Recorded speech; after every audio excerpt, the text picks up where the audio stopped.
सबसे पहले हम एहराम बांधेंगे कि किस तरीके से एहराम बांधना चाहिए। एहराम बांधने के लिए मैंने अपने साथ रखा है, एक तो ये इज़ारबंद मैंने रखा है और दूसरा ये बेल्ट मैंने रखा है। ये दोनों चीज़ें यहाँ पर रखी हैं। इनको किस तरीके से इस्तेमाल करना है मैं आपको बताता हूँ और किस वजह से इस्तेमाल करना है वो भी मैं आपको बताता हूँ। अच्छा, बहुत अहबाब इस तरीके से एहराम को बांधते हैं कि एहराम को इस तरीके से ये लपेटा और इस तरीके से कर दिया।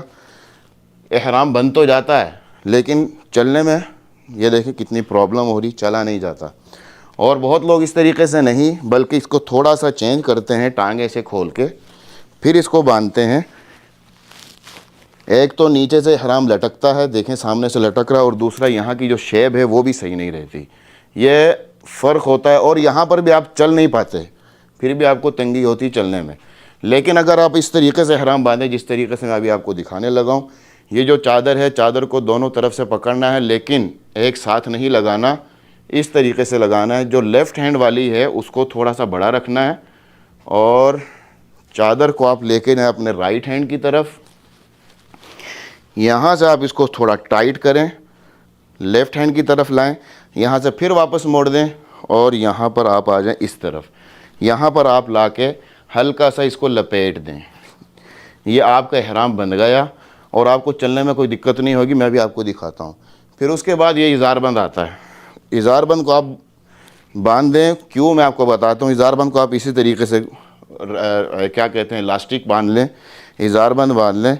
ये मैंने इज़ारबंद को बांध लिया और मैंने इसको यहाँ पर लपेट दिया। फिर उसके बाद एहराम को आप पूरा ऐसे लपेट दें।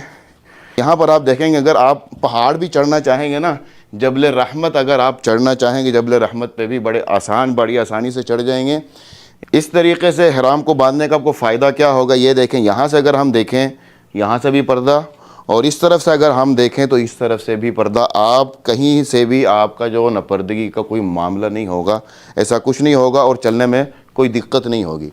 अब आ जाती है बारी बेल्ट की। ये जो बेल्ट है ये आपको कहीं भी धोखा दे देगा, क्योंकि ये बेल्ट होता है प्लास्टिक का बना हुआ, कहीं भी टूट सकता है। और अगर आप सिर्फ इस भरोसे पे होंगे तो आप कहीं भी परेशान हो सकते हैं। तो बेहतर है कि आप इसके ऊपर तकिया ना करें। ये जो बेल्ट हमने बांध ली, देखें मैंने बेल्ट बांध लिया। बेल्ट बांध कर आप उसके अंदर अपना मोबाइल रखें, कुछ भी रखें, लेकिन एहराम को इससे कभी भी नहीं पकड़ें, ये मेरा मशवरा है। बाकी चलते हैं मिना की तरफ और मिना जाके आपको दिखाता हूँ कि मिना किस तरीके से जाते हैं, फिर पूरा हज इंशाल्लाह आपको दिखाता है। अस्सलाम वालेकुम वरहमतुल्लाहि वबरकातुहू। मैं हाफिज़ अब्दुल्ला मक्की, उम्मीद करता हूँ आप सब खैरियत से होंगे। इस वक्त ये जो आप गेटअप देख रहे हैं मेरा और आफ्ताब भाई, अस्सलाम वालेकुम, कैसे हैं आप सब? अच्छा जी, ये हमारा जो गेटअप है इस तरीके से, इसी तरीके से और इसी टाइम हुज्जाज किराम को मीना के लिए रवाना करना शुरू कर दिया जाता है 7 ज़िलहिज्जा को। याद रहे 7 ज़िलहिज्जा को असर के बाद शुरू हो जाता है मीना की तरफ रवानगी। और मैं और आफ्ताब भाई हम दोनों अभी निकल जा रहे हैं। तो आप लोगों को दिखाते हैं इंशाल्लाह। हाँ, मीना की तरफ जा रहे हैं। जाके आपको पूरा प्रोसेस दिखाते हैं कि मीना में पहुंचने के बाद किस तरीके से हुज्जाज किराम रुकते हैं और पूरा क़याम करते हैं मीना की नाइट। और ये मीना पहुंच चुके हैं। ये है जी मीना का एरिया। यहाँ पर ठंडा पानी होता है और इस तरफ अगर हम चले जाएं मुज़दलिफ़ा की तरफ जाते हैं, मुज़दलिफ़ा अरफ़ात इस तरफ है। अब हम चलते हैं टेंट के अंदर। इस तरफ है जी टेंट, ये है जी हम आगे टेंट में। जब आप मीना पहुंचते हैं आपका ग्रुप लीडर आपके साथ बंदा भेजेगा। वो बंदा आपको बताएगा कि हाई साहब इधर आएँ, आपको लेके जाएंगे आपके खेमे के बिल्कुल सामने, और आपको बताया जाएगा कि भाई हाई साहब जेंट्स आप इस तरफ चले जाएं, लेडीज़ इस तरफ चले जाएं। तो उस हिसाब से आपने जो है अपना बांट लेना है। उसके बाद आपने जब अपने खेमे में दाखिल होना है, ये हम खेमे में दाखिल हो गए। जब हम अपने खेमे में दाखिल होंगे तो इसी तरीके से एक लंबा सा खेमा होगा। हो सकता है कि आपका ग्रुप बड़ा हो तो ये भी उठा दिया जाए, पर्दा उठा दिया जाए। खैर यहाँ पर बांटे होंगे, गद्दे लगाए होंगे इस तरीके से, एक एक गद्दा इस तरफ और एक एक गद्दा इस तरफ। गद्दे का साइज़ ज़्यादा बड़ा नहीं होता, सिर्फ इतना चौड़ा ही गद्दा होता है बस।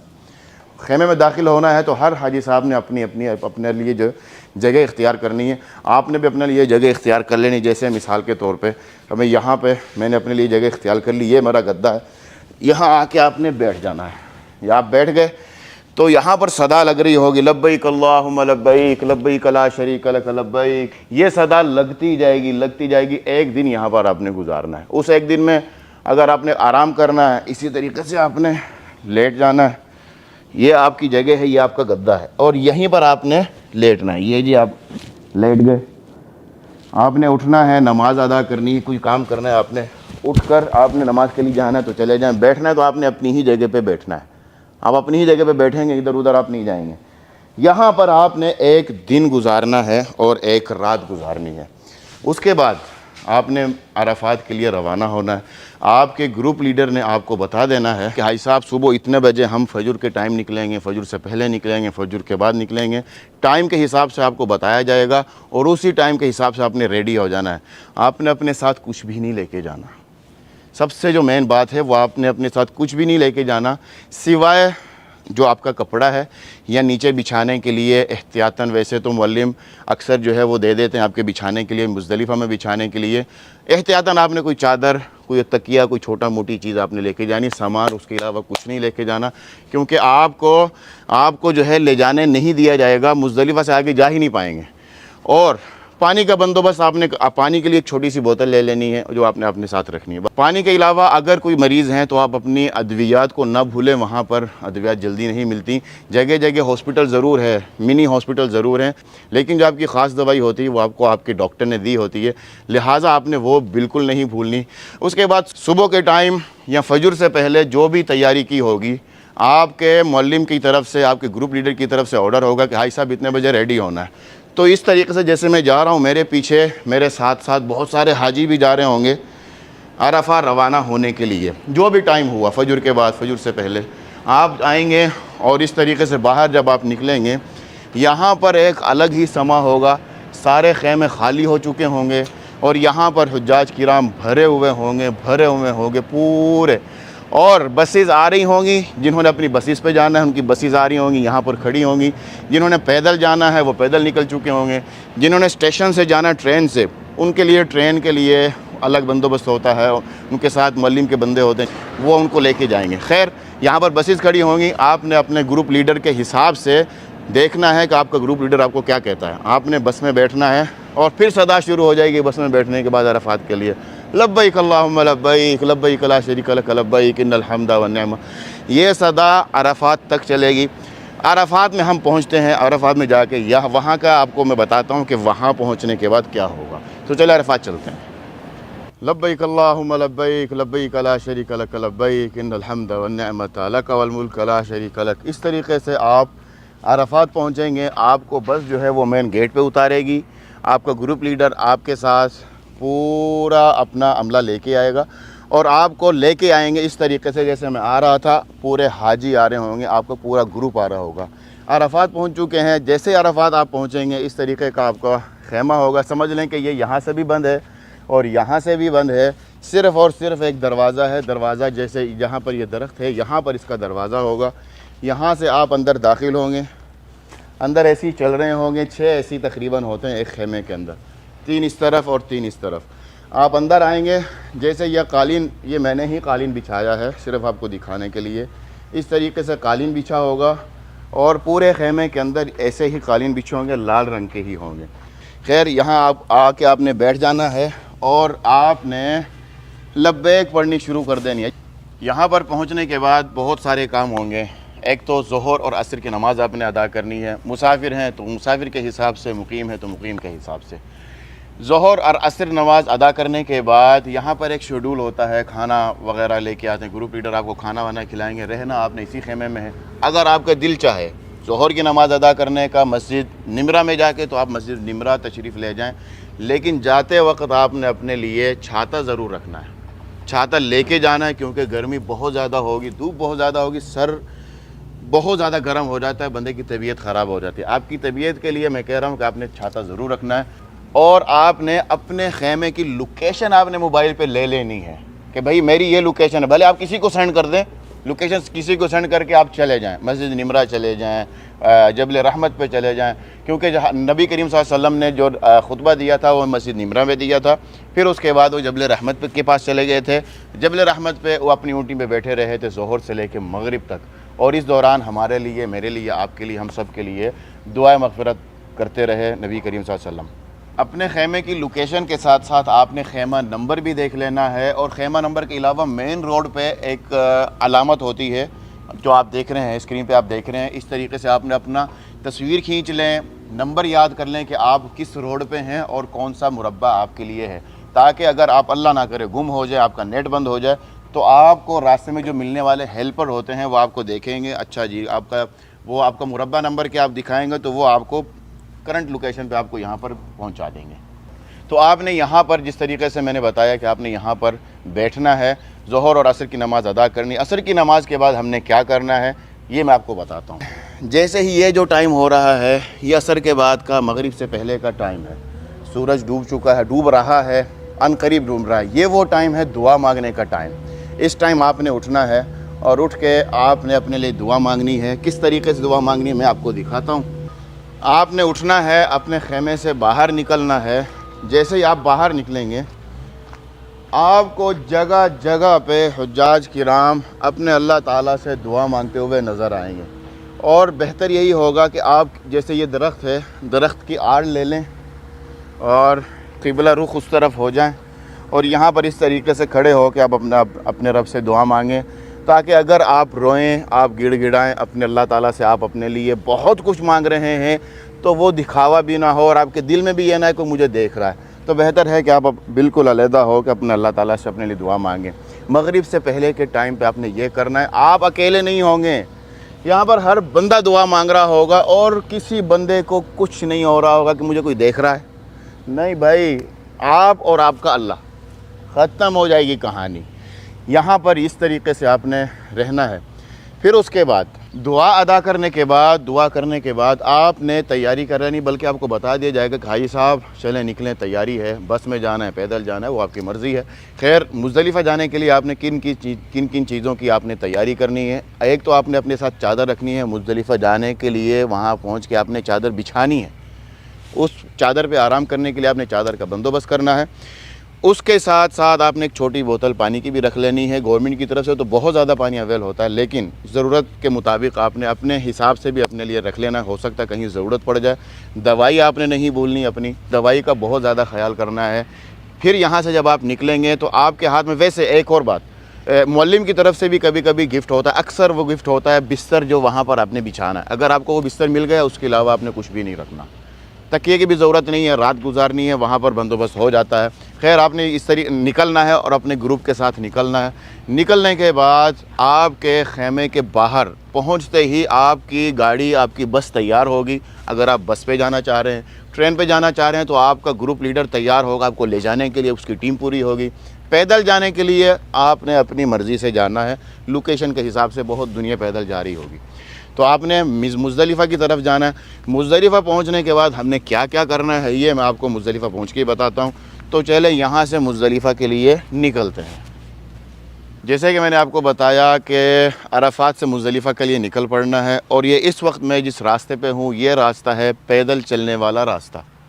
बसेस के जो रास्ते हैं वो अलग हैं। अगर आप पैदल आते हैं तो आप इसी रोड पे आएंगे। इस वक्त मैं कहाँ पे हूँ, उस तरफ अगर हम देखें वो है मस्जिद निमरा, अराफात की मस्जिद, और पीछे जो अभी अभी बोर्ड गुज़रा है वो अराफात का बोर्ड गुज़रा है। यहाँ से मुज़दलिफ़ा, अराफात से मुज़दलिफ़ा का जो फ़ासला है वो अगर मैं आपको दिखाऊँ तो वो देखें, ये यहाँ पर बोर्ड लगा हुआ है, मुज़दलिफ़ा का फ़ासला, अराफात का फ़ासला और जमारात का फ़ासला। यहाँ से हमने जाना है सीधे मुज़दलिफ़ा के लिए। यहाँ पर आपको क्या क्या सहूलियात मुयस्सर होती हैं वो आप देखें। इस तरफ है वाशरूम और इस तरफ भी है वाशरूम। आपके लेफ़्ट हैंड पे भी वाशरूम। वाशरूम की बहुत ज़्यादा सहूलत मौजूद है। और रास्ते पे चलते चलते अगर आप थकते हैं, ज़ाहिर सी बात है, बंदा इतना सारा समझ लें कि मुज़दलिफ़ा तक 5 किलोमीटर मुज़दलिफ़ा का बोर्ड आता है। रास्ते में आप थकते हैं तो आप यहाँ पर आराम कर लें, बैठ जाएं। थोड़ी देर सुस्ताने के बाद आप फिर दोबारा मुज़दलिफ़ा के लिए रवाना हो सकते हैं। इसके अलावा पानी की सहूलत, पूरे रास्ते पे पानी की सहूलत मुयस्सर है। इसके साथ साथ ये जो ऊपर आप देख रहे हैं ये पाइप है, यहाँ से मौसम ठंडा रखने के लिए हल्की हल्की फुहार आती है, गवर्नमेंट की तरफ से हल्की हल्की फुहार आती है और पूरा रास्ता जो है ठंडा हो जाता है। यहाँ से हमने जाना है सीधा मुज़दलिफ़ा के लिए। मैंने एक बात आपको बतानी थी, वो मैं बतानी भूल गया कि मगरिब की अज़ान के टाइम हमने निकलना तो है, लेकिन मगरिब की नमाज़ नहीं अदा करनी। अरफ़ात में सिर्फ़ ज़ोहर और असर अदा करनी है। मुज़दलिफ़ा पहुँच के भले आप रात 1 बजे पहुँचे, 2 बजे पहुँचे, 10 बजे पहुँचे, जितने बजे भी पहुँचे, आपने मगरिब और इशा दोनों वहीं पर इकट्ठी पढ़नी है। मुज़दलिफ़ा चलते हैं और जाके मुज़दलिफ़ा की पोजीशन देखते हैं और वहाँ पर क्या करना है वो आपको बताता हूँ। लब्बैक अल्लाहुम्मा लब्बैक लब्बैक ला शरीक लक लब्बैक इन्नल हम्द वन निअमत लक वल मुल्क ला शरीक लक। पैदल चलते आते आते आपका ये पैदल वाला रास्ता यहाँ पर ख़त्म हो जाता है और ये जो जगह है ये है मुज़दलिफ़ा। हम मुज़दलिफ़ा में दाखिल हो चुके हैं। अल्लाह ताला कुरान पाक में फ़रमाते हैं लैसा अलैकुम अऊज़ु बिल्लाहि मिनश शैतानिर रजीम बिस्मिल्लाहिर रहमानिर रहीम लैसा अलैकुम जुनाहुन अन तब्तगू फ़ज़लन मिन रब्बिकुम फ़इज़ा अफ़ज़्तुम मिन अरफ़ातिन फ़ज़्कुरुल्लाह इंदल मशअरिल हराम वज़्कुरूहु कमा हदाकुम व इन कुंतुम मिन क़ब्लिही लमिनज़्ज़ालिन। इस वक्त मैं मुज़दलिफ़ा में हूँ और कुरान पाक में जो मशअरिल हराम आता है वो मुज़दलिफ़ा का पूरा एरिया है। आपके सामने जो मस्जिद आप देख रहे हैं ये है मस्जिद मशअरिल हराम। मुज़दलिफ़ा में पहुंचने के बाद आपने एक रात गुजारनी है, पूरी रात गुजारनी है। पूरी रात गुजारने में आपने क्या करना है, एक तो आपने यहाँ पहुँचते ही नमाज़ अदा करनी है। मगरिब की नमाज़ पहले आपने अदा करनी है, फिर उसके बाद इशा की नमाज़ अदा करनी है। यहाँ पर जब आप पहुँचेंगे तो आपको यहाँ पर बैठने के लिए जगह नहीं मिलेगी। जहाँ पर मैं बड़े आराम से खड़ा हूँ, यहाँ आप रुक नहीं सकते। यहाँ पर बंदा, वहाँ पर बंदा, वहाँ पर बंदा, इतनी सी जगह होगी आपके चलने फिरने के लिए।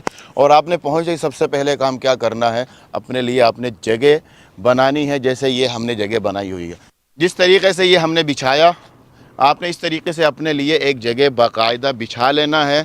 और इस चीज़ का ख्याल रखना है कि आप वाशरूम के करीब ना हो, क्योंकि वाशरूम का जो पानी होता है वो अक्सर ज़्यादा हो जाता है। ऐसी जगह पे आप अपना बिछा लीजिएगा आराम करने के लिए। यहाँ पर आपने आराम करना है। रात भर आपने इबादत करनी है या सोना है। अगर आप यहाँ पर सोते हैं तो यहाँ पर आराम से सो जाएँ, आराम करें। और यहाँ सोने के लिए आपके पास अगर तकिया नहीं है तो आपने क्या काम करना है, अपना जो जूता है, ताकि जूता आगे पीछे ना हो, आपने अपना जूता अपने सर के नीचे रखना है।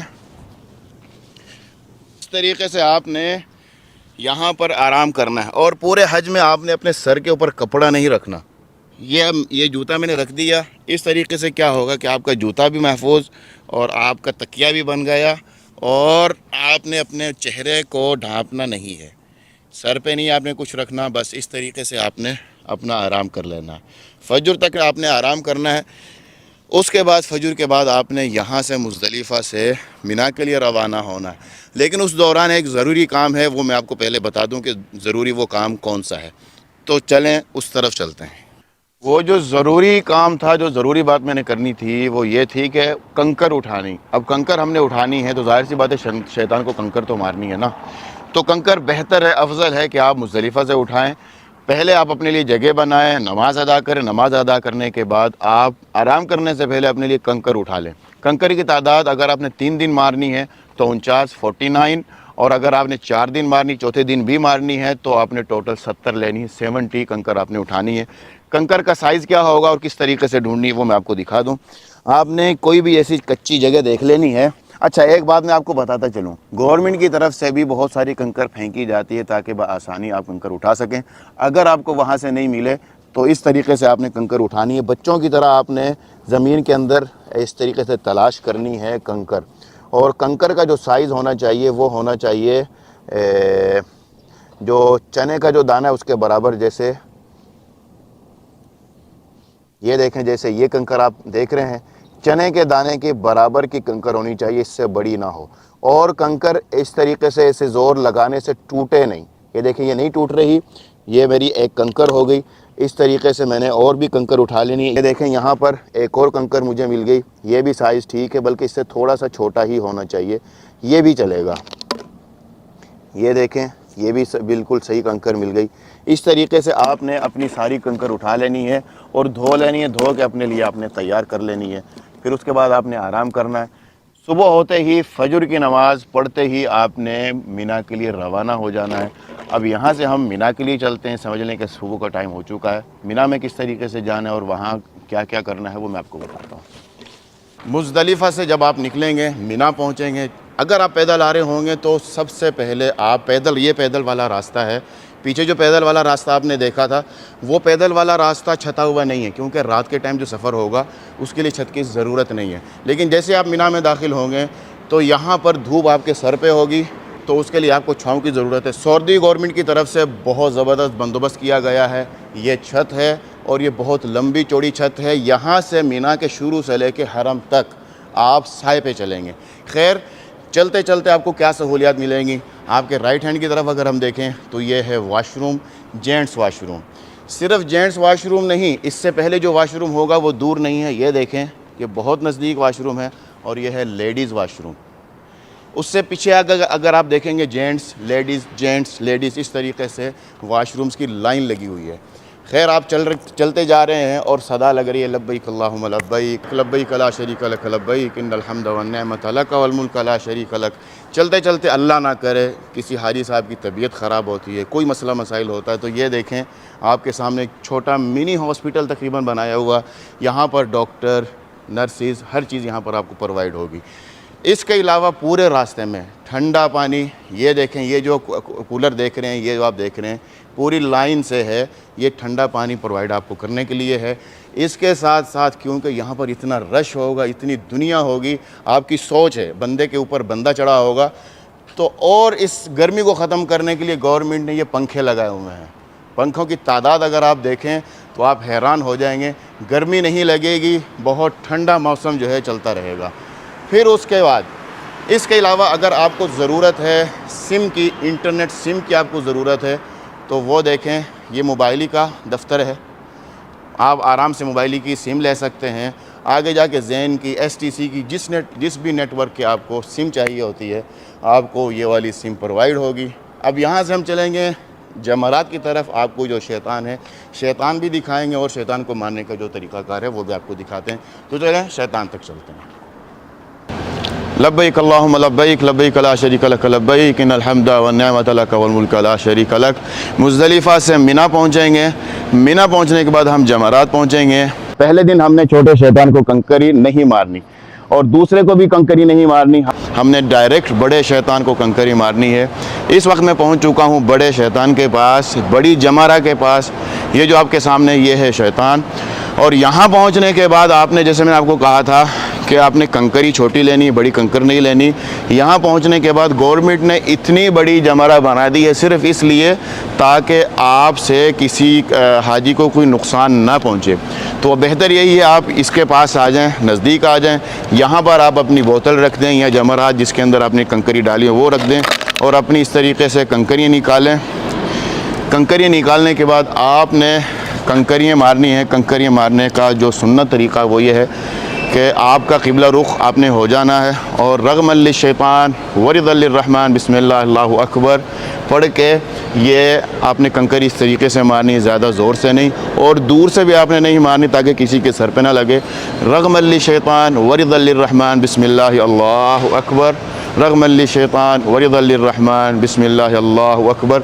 इस तरीके से आपने अपनी सारी की सारी कंकरियाँ मार देनी है। पहले दिन की कंकरी आपने सिर्फ बड़े को मारनी है, दूसरे दिन की आपने कंकरी मारनी है छोटे को साथ, दरमियाने को साथ और बड़े को साथ। इसी तरीके से तीसरे दिन भी आपने इसी तरीके से मारनी है, तीनों को मारनी है साथ साथ। पहले दिन आपने जब कंकरी मार लेनी, कंकरी मारने के बाद आपके ज़िम्मे क्या रह जाएगा, कुर्बानी करना, कुर्बानी के बाद हलक करना और तवाफ़ और सई करना। तो यहाँ पर हमारा जो हज था, हज का जो शेड्यूल था वो मैंने पूरा बता दिया। ये महज एक मैंने व्लॉग नहीं बनाया बल्कि एक रहनुमाई के लिए एक वीडियो बनाई है ताकि आपको, जितने मेरे बहन भाई हैं देखने वालों को फ़ायदा हो। उम्मीद करता हूँ ये वीडियो आपको पसंद आई होगी। वीडियो को लाइक, शेयर और चैनल को सब्सक्राइब करना मत भूलिए। अपने भाई को दें इजाज़त। अस्सलाम वालेकुम व रहमतुल्लाहि व बरकातुहू।